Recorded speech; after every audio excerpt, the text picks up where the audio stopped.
আছে? এটা তোমাকে বিনষ্ট করে এটা আসে সবাই আসেন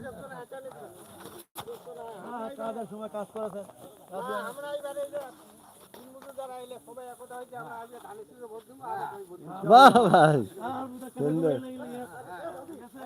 আমরা সবাই একতা বলতে হয়েছি আমরা ধানের শীষে ভোট দিব, আমরা আবার ভাই ভোট দিব।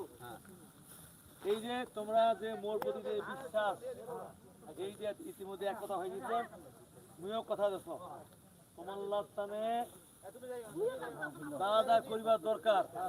ঠিক আছে বিশেষ করে কৃষক কার্ড করে দিন কৃষক কার্ড করে দিয়ে স্বল্প সুদে লোন দিব এরপরে ন্যায্য মূল্যে সার বীজ কীটনাশক দিন ঠিক আছে আমরা বিদেশ থেকে ওইরকম ধান নিয়ে আসবো এই যে জমিতে ধান হয় 15 মাস সেই ধান 20-30 মণ হয় তার ব্যবস্থা করি ঠিক আছে এবং ধান যখন বাজারে গেলে খরচ যদি হয় 1 মণ ধান পুরাতে 1000 টাকা সেই ধান যখন বাজারে যখন 1400-1500 বিক্রি তার ব্যবস্থা করি এলাকা এলাকায় সমবায় সমিতি করি